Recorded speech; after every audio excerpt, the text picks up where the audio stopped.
honest, I wasn't always the best dad in the world. I messed it up. I felt working all the time was what a dad was supposed to be.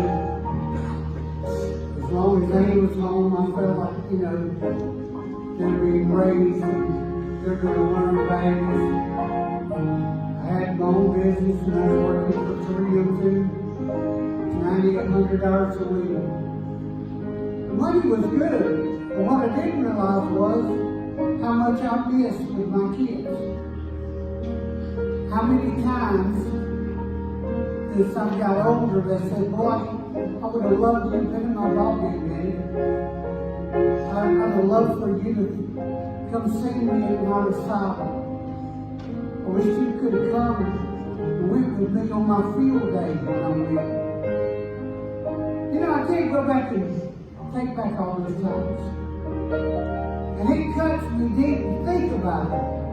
Because within my hands, God put the power to be a good dad, but I wasn't the best dad.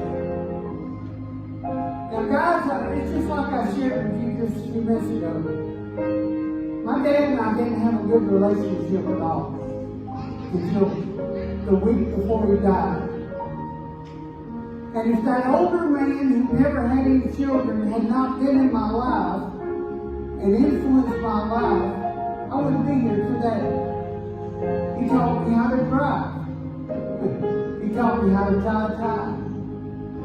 He answered those tough questions for me that young guys need to ask a man about. He was there. Even though he didn't have kids, he poured into my life. So that's why I say Happy Guys Day today, because whether you have children or not, you are still designed by God to be a mentor today in somebody's life. I've got a friend who owns an auction in Jonesville.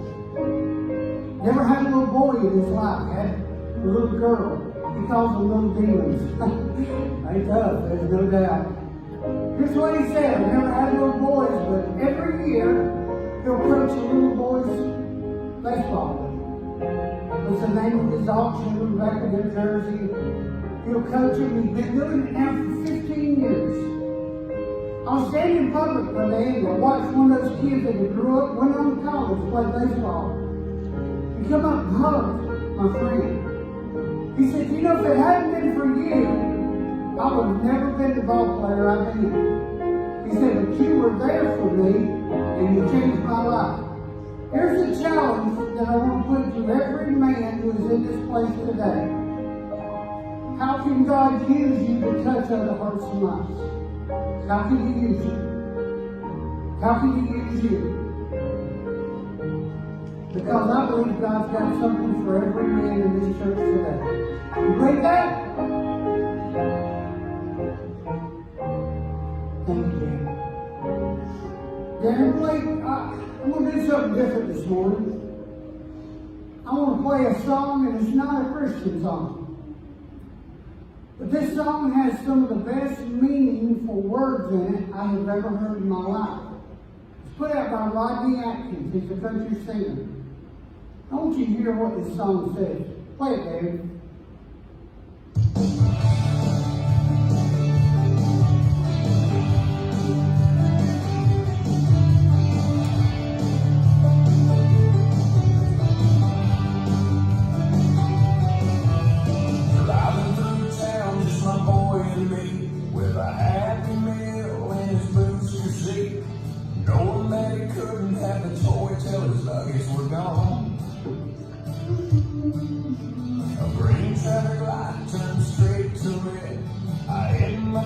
And mumbled under my breath. His fries went a flying and his arms straight covered his lap.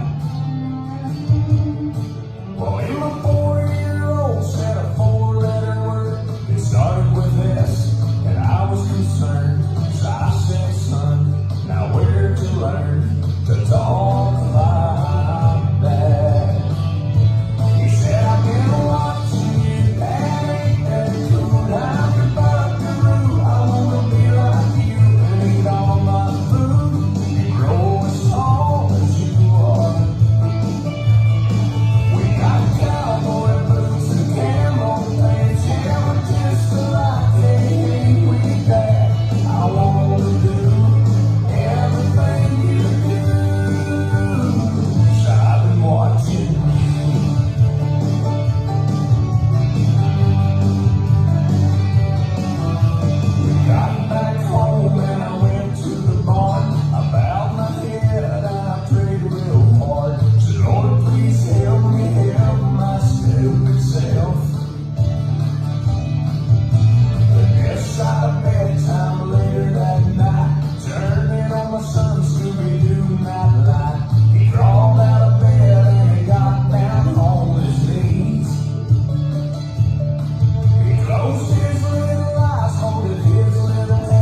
with me in your Bible to Psalm 112, please? We just say again how happy we are you're here with us. My sermon this morning is going to be different than any Father's Day message I've ever preached. This is something that God has really been dealing with my heart with, and I pray that every man here we join together and God can speak to our hearts and our lives. Psalm 112, you can be seated, just read along with me in verse 1. Blessed is the man who fears the Lord. Fear there does not mean I am afraid of him. That means a reverence or an honor to him, is what it's saying. Who delights greatly in his commandments. His descendants will be mighty on earth. The generation of the upright will be blessed. Wealth and riches will be in his house, and the righteous endure forever. Unto the upright there arises light in the darkness. He is gracious and full of compassion and righteousness. A good man deals graciously and lends, and he will guide his affairs with discretion.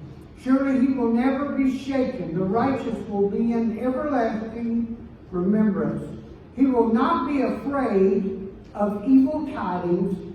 His heart is steadfast and trusting in the Lord.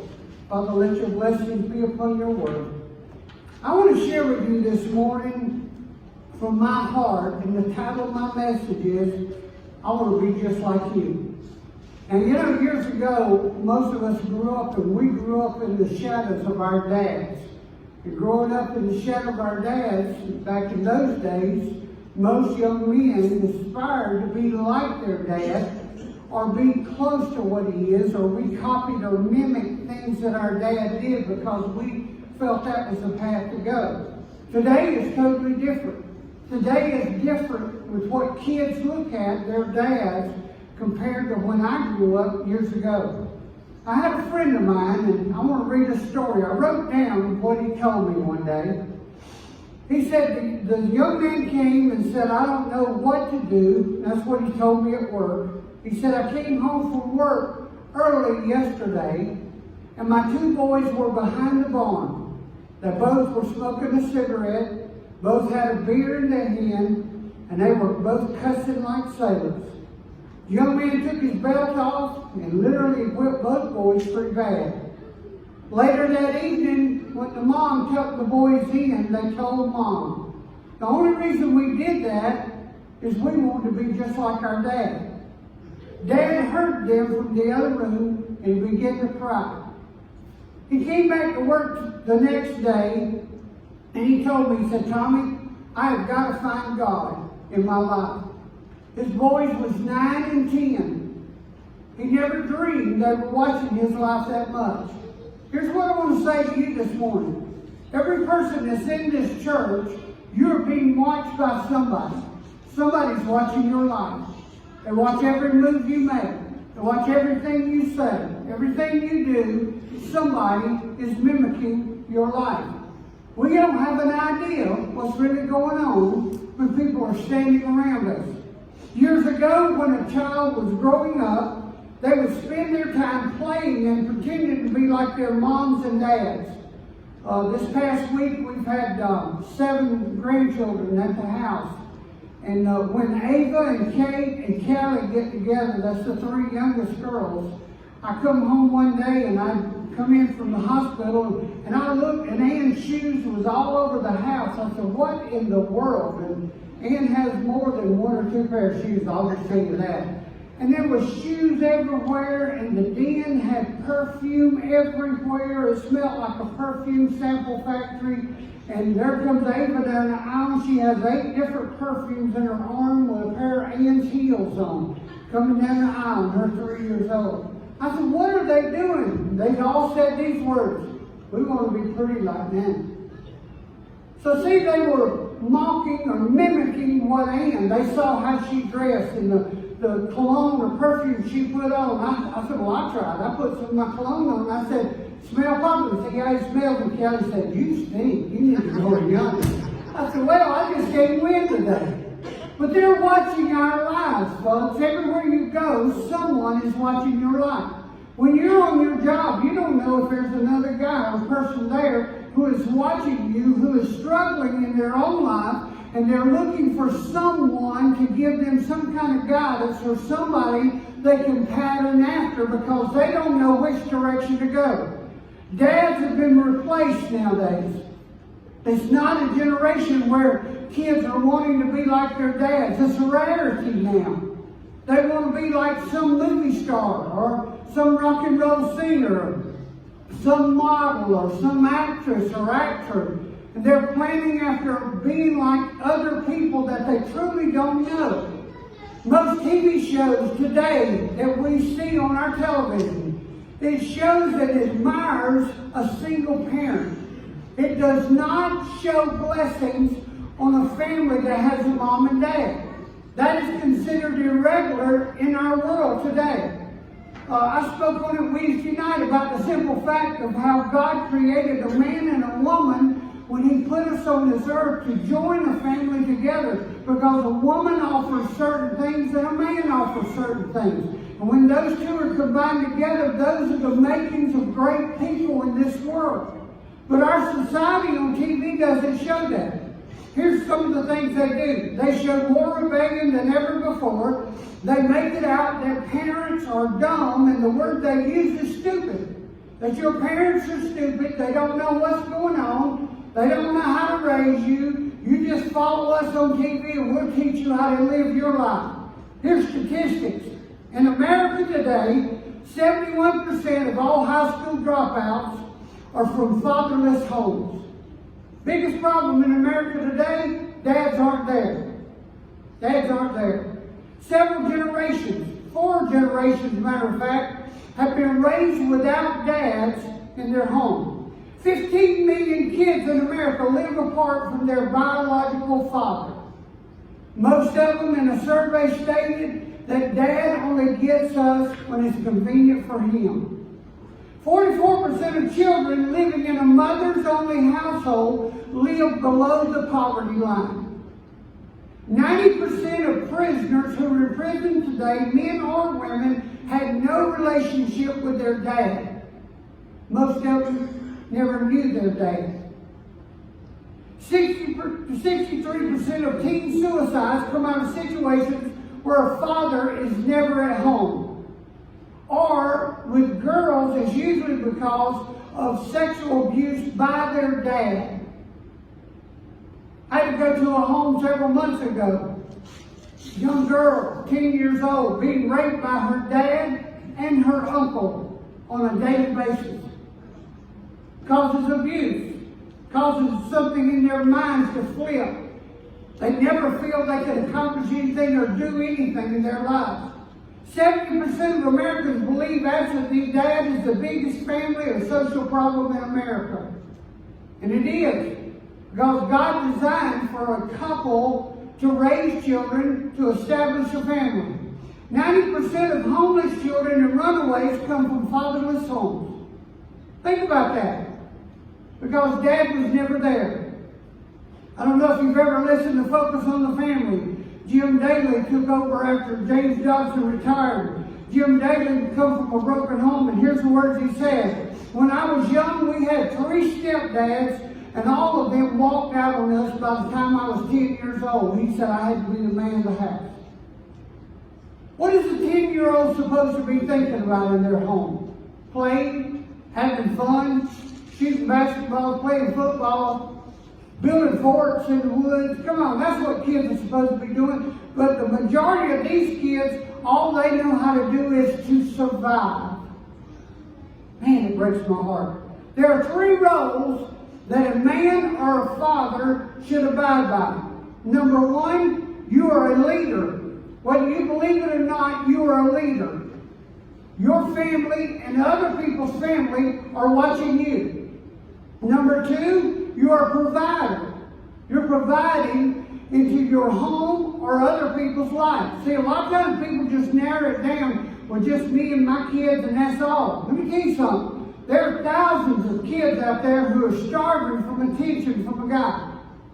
I can't tell you how many times here recently I just give 32 rods and reels and tackle boxes to another orphanage. That's my thing I like to do on the side. buy old rods and reels. I strip them, soak them, grease them, rebuild them, and buy the lures and everything, and then teach them how to fish. That gets them off video games. That gets them out of the house. I took some out before, have never been on a body of water, never been on a pond or lake. I took kids hunting who have never been in the woods in their life. Because nobody took time. Some of these, their dads had passed. Some of them, their dads were gone. Here's the thing about it. It doesn't matter if they're your children or not. God has provided in you means and talents that you can pour into young people in this world. Somebody said, I don't have the patience. You do if God anoints you. Come on. You do if God anoints you. Because those kids don't know which direction to go. I hear complaints all the time of the condition of America. But what are we doing to change America? You have the power within you to change them one at a time. When I was in Union County, I've shared with you a number of times. I met when they had all 8 of the gangs come together. These are big time gangs that send money to New York every Saturday. One guy told me, he said, tomorrow I'm taking $300,000 to New York. That's how much they had sold in drugs. There were 7 more gangs. So these kids get together. When I listened to them, I asked them. They invited me. They had never had a preacher there. And the words they said, when he said, keep your mouth shut. You sit there. I mean, they all had 45s and AK-47s and everything laying all around the room. And they said, you just listen. That's what you want to do. You want to learn. You just listen. While I sit there and listen, I mean, my heart was broke. So finally they asked me, did I have a question? I said, I got one question. How did you get in this? Every one of them said the same words. My daddy was never home, and nobody ever poured in my life. My daddy was never home, and nobody poured into my life. Think about that today. When I was growing up, another man taught me how things in life should be. He's the one who started me on things in my life. He's the one who snatched me up by my neck and told me, I might not be your dad, but I'll sure tear you up. And that's exactly the way he put it. He said, because you're going to make something out of yourself. He didn't have to do that. He didn't have to pour into my life. But somewhere in my life it clicked. And I began to see a different picture I'd never seen before. You have the abilities within you to mentor somebody's life. You say, well, I'm too old. Well, Moses is pretty old too. He led over 2 million people. Come on. Every one of us has capabilities, abilities, things we can do.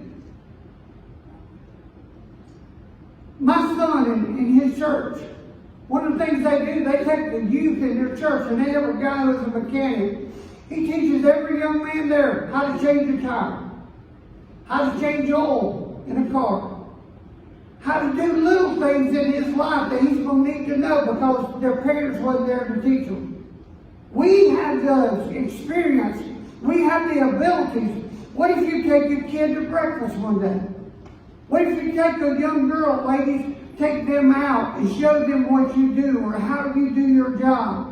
You say, preacher, this is just condemning. No, it's not. But what we hear is the world is in a mess. Then what are we doing about it? If I can change one, that one might change 100.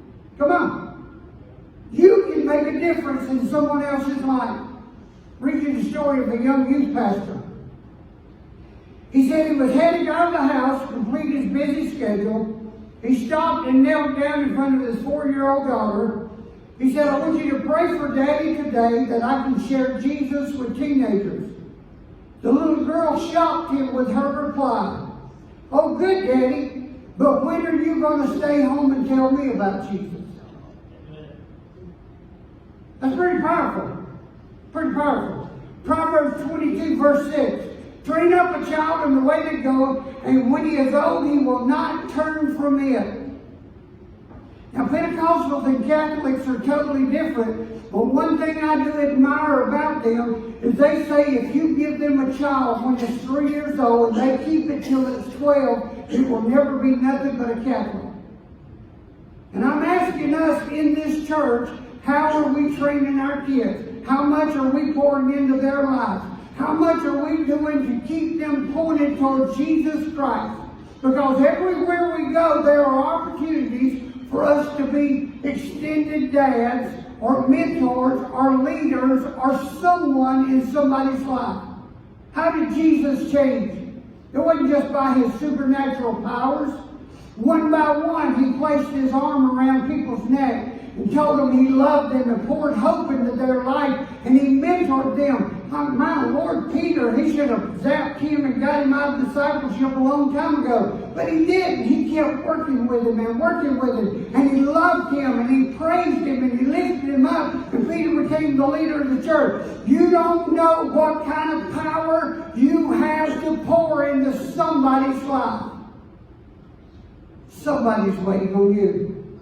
Let me give you an example of a father-son relationship. Abraham was a great man of faith and he loved God. He obeyed God so much that he was willing to sacrifice his own son. His son Isaac, also a great man of faith, trusted and believed in Dad so much, he was willing to let his dad sacrifice him. See, we only see it from one way. But the son had to be cooperative too. He had to have enough faith in his dad that his dad was doing the right thing. Think about it. Both men married women who were barren. But God blessed them and gave them children. Here's the bad side of that same father and son relationship. Abraham went to Egypt and lied to Pharaoh and said his wife was his sister. Isaac and his family was going through a famine. He went to the land of the Philistines. He lied and said his wife was his sister. Now, where'd that come from? Like father? Like son? What do our family and our children and our grandchildren and those around us, what do they see in us? I know this isn't typical for Father's Day message, but I'm going to tell you what God's been leading me. We've all got something to share today. Who's seen what in our lives? What do they see when they see you every day? What do they hear from you every day? I can honestly say, I wasn't there a lot of nights to teach my kids to pray, and I can honestly say that even though my boys were great athletes, I never was there to teach them how to play ball. Because I run a business of my own. Then I did a maintenance business of my own. And then I worked for 3M. And I was never home. I felt that I was doing the right thing to provide them with good clothes, a pretty house, and for them to feel they can lay down at night and be safe and secure. But never in my mind was I realizing how many good things I were missing from my children. Only by the grace of God, they're where they are today. I didn't do it on purpose. None of us do it on purpose. But the Lord has called us to be men and women of God who are examples in our community. To be an example to people around us. I got a chance to witness to some that were protesting the other day. I listened to their side of the story. But then I told them about my story. I told them about my life. And I told them about things that I really messed up in. And surprisingly, they listened to me. And then I shared Jesus Christ with them. About He's the only one that can answer all of our questions or solve all of our problems or meet every need in our life. And they let me pray with them. I had no idea that was going to happen, but every morning I have gotten to where I pray, God, put me where I need to be, around who I need to be, because somebody out there has got to hear about Jesus Christ. That friend of mine at work, when he come home and called his boys 9 and 10, smoking and drinking a beer and cussing like sailors, he was so mad. I mean, he was tore up until they said the words, I'm just trying to be like Dad. Who's watching you this morning? Here's the national statistics of going to church. This is a ratio of when parents go to church faithfully and when they don't go to church faithfully. When both parents go to church faithfully, 72% of their children will go and continue to go after they're out on their own. When the dad goes by himself, only 52% of kids go to church, and half of that will go after they get out on their own. When a mom goes by herself to church, only 15% of children go with a single-parent mom to church. And less than 3% go after they get out on their own. The Bible tells us, the Lord said, that their children, the young men and women, will prophesy and see visions. In other words, what he's saying, I'm going to put a blessing on their life and I'm going to touch them. But the only way he can touch them is we've got to get them around the Lord. Come on. See, I was running as hard as I could. I hated church. You know the truth? I hated church. I had a drug problem. They drug me in, drug me out. I'm telling you. I didn't want to go to church. Hated it. Didn't want to be a preacher. Didn't want to talk about God. Isn't it funny how God makes you eat your words? Isn't it funny how God changes your life? Here's the whole purpose behind my message today. I'm speaking to every mom and every dad and every man and every woman who's here today who's watching you. I never had no idea when I would be at work at 3 a.m. that some guy would come to me and tell me about his sons behind the barn. And then after all of that, I knew I wasn't living everything like I was supposed to. He said, Tommy, I've been watching you and you make me want to live for the Lord. Man, it killed me because I said, I am messing this thing up. You don't know who's watching you. We have no idea who God is putting in our path for us to lead them to Jesus Christ. So being just a mom and dad and buying the nicest clothes and give them food and taking them to the bounce place or to the movies or skating or whatever you do, whatever you're doing to try to keep their life happy, the bottom line is they're watching you. They're watching your life. They're watching how you handle problems. They're watching how we are at home.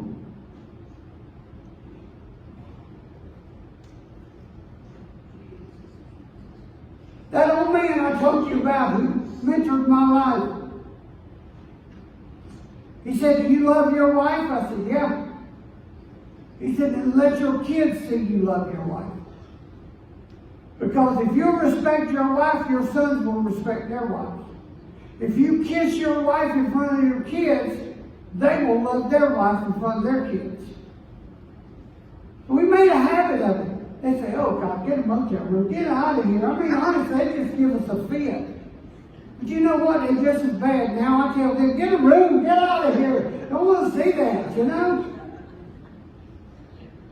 They learn how to be men and women by who we are. They learn to pray by watching us pray. They learn to trust God by watching us trust God. They learn to give in tithe and offering by the way they see us give in tithe and offering. If we're teaching with God, they'll be teaching with God. Come on. They're watching your lives today. You know what scares me? What did they see today? Did they see me when I was on bottom? Did they see me when I fell apart? Did I love them no matter what? I told the story before. Trey was in his senior year in high school. Trey and I stayed at each other's throats all the time because I was working 60 hours a week in maintenance engineering at 3M. Then I was pastoring the church full time. I get in 10, 11 o'clock at night. I go home, get a shower, change clothes, and go out and do my job. I didn't see the kids. One Saturday morning, I was having to leave and go out, and Trey kept asking me a question. And I'd gone for weeks. I was tired. You ever got there and just got tired? You know what we do when we get tired? We do things we normally wouldn't do. And I just told him, I said, zip it up. I don't want to hear it. He popped it off at me again. I looked over at him. He popped it off at me again. Before I realized it, I grabbed my son by the throat and I slammed him into the wall. And I draw back my fist to bust his face. He started crying. Here's what he said. He said, what do I have to do? Make an appointment so I can see my dad too? I've never felt so humiliated in all my life. I went out, walked around the woods, kicked every tree, everything I could. I was upset. I come in and caught him before he left. Here's what I did. I got on my knees and I asked Trey to forgive me. I asked him to forgive me for the way I've acted, what I've done, and for shunning him. I was wrong. What do our kids see in us?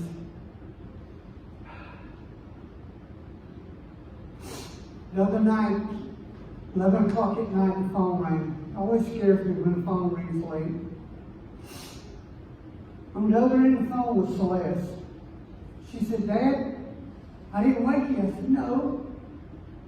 She said, well, Callie is sick. And she told me to call Papa that he would pray for her and she'd get better. So she got on the phone and through her crying and everything, she said, Papa, I know if you pray for me, I'll be okay.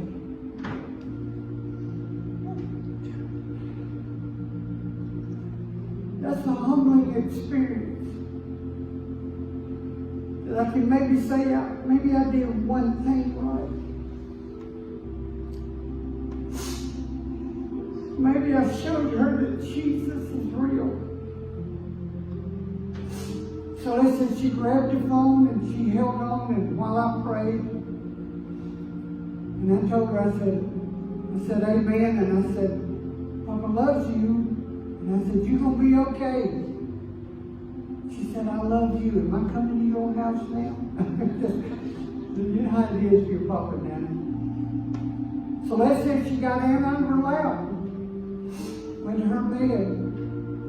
She said, I'm going to be all right now. Went to sleep. I said, God, how many of those have I missed out on? How many times have I missed out on being the leader I'm supposed to be in my home? To be the father or the grandfather or the husband that I need to be. How many times have I missed those opportunities? I don't want you to miss your goals like I have. I've spent the rest of my life trying to catch up. I try to go to every grandbaby's ball game if I can. I want them to know I love them and I care for them. I want them to know that I'm there. Because I wasn't with my children for a long time because work. You know what, folks? Maybe we need to readjust our bills and quit overspending to where we can work one job and spend more time with our kids, our grandbabies. our wives, our husbands, be what God would have us to be.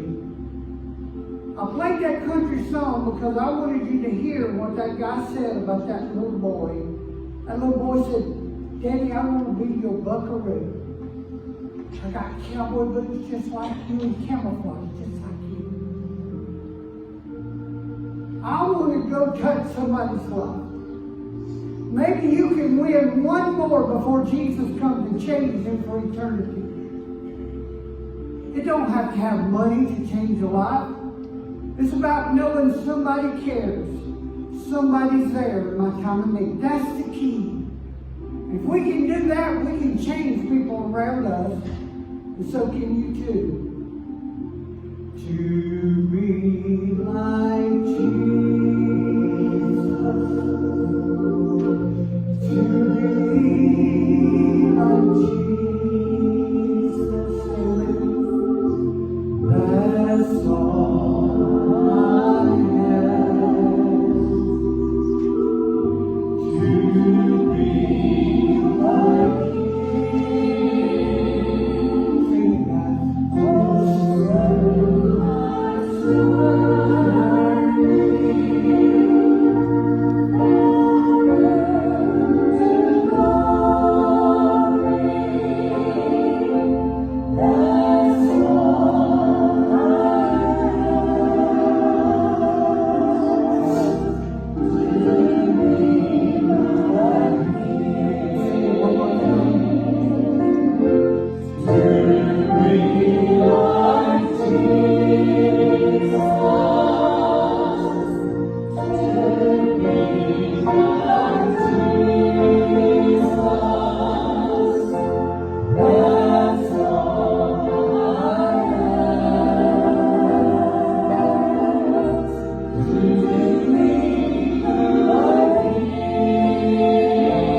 with his son.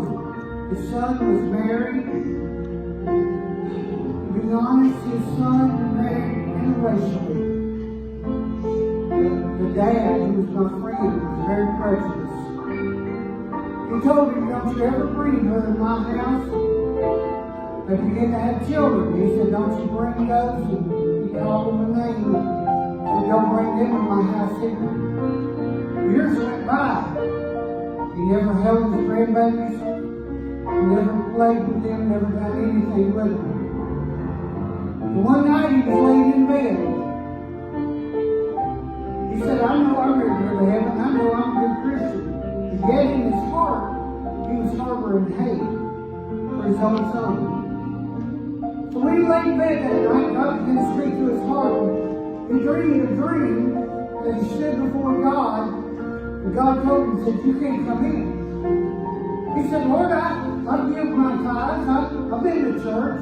I've done stuff I was supposed to do. He said, but you're harboring hurt and hate in your life, and it's not good enough to get in. He woke up terrified. I saw him the next day. Here's what he said. He said, Tommy, I don't know what to do. He said, honestly, he said, I feel that I'm not going to make it to heaven. But my son is so mad at me, and all the hate I've thrown at him, he said, I don't know what to do. I said, find a way to get around him. So he found out when the grandbaby was playing ball, he'd be there at the ball game. When I say a word, when they look around, he just waves out of them. When the daughter was playing ball, he'd be there. He showed up at her side. Boy never spoke to him. They still were at each other. Finally, one night, he got a call late at night, and it was his son. He said, Dad, so why you been showing up at the baby's games? He said, son, I'm going to be honest with you. He said, I'm the biggest fool in the world. He said, I was prejudiced and I hated you because of who you married. And I didn't want to be part of it. He said, but God spoke to my heart and told me that if I can't love you, I can't make it to heaven. And he said, I just want to tell you with all my heart that I love you. So the next day, he was home and heard a knock on the door. He went and opened the door, and there was his son, his daughter-in-law, and the two babies. My friend started crying. He got down on his knees, and he looked those babies in their eyes, and he said, I know you don't know me, but I'm your papa, and I sure do love you. And then he told the daughter-in-law, he said, I hated you and I didn't even know you. But I'm asking you, will you forgive me? And let's be a family. And when he did, his son fell on his dad's shoulders and they sobbed.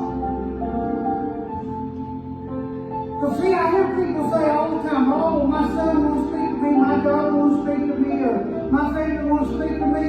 Find a way to make it happen. Put prayer behind it. God can do anything. Come on. God can do anything. There's no devil too big, no mountain too high that the love of God can heal. Find a way to make it work. Because I don't have a get out of jail card to get me in heaven. If I'm not living like I'm supposed to, I don't want to take the chance of missing out. Come on. Stand with me all over the house. That's all I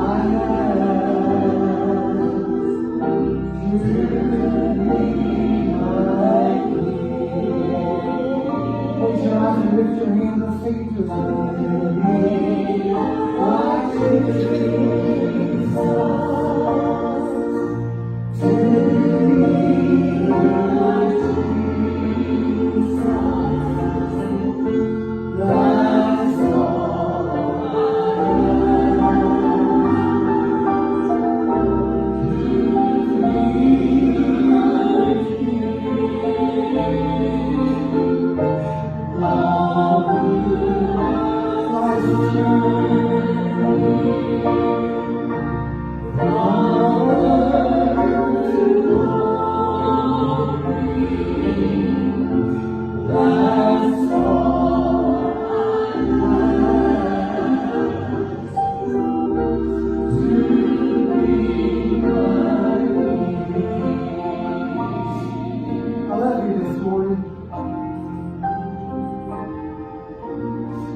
every soul we can around us closer to Jesus Christ. Now find a way to be like you. God can use us in mighty ways if we're let Him. God can use us in mighty ways if we're let Him. That's what I want to do. I usually ask you to put a hand on the shoulder. I'm not going to ask you to touch anybody. I want you to just pray with me that God will touch us. He will lead us where we need to be, that we can show others, that we can be mentors in their life, that we can lead them closer to Jesus Christ, and we can change somebody. Father, right now, in your name we pray. I love you, I honor you, and I praise you. And I pray, God, that you will touch our hearts. Touch us, God, and make a way where it's not a way. Help me, God, to realize what I've got to do to be better. Help me to be a better dad, a better husband, a better grandfather. Help me, God, to be a mentor in some kid's life. Help me, Lord, to be able to change the heart and life for the glory of God. I know time's running out. I know we got a lot of work to do. But I pray God use us in a special way. Help us to be more like you. Now go with your people, keep them safe, protect them, cover them with your hand. Let your countenance shine praise you and honor you for all you do in Christ's name we ask. Amen, amen. God bless you. Be safe. See you Sunday morning.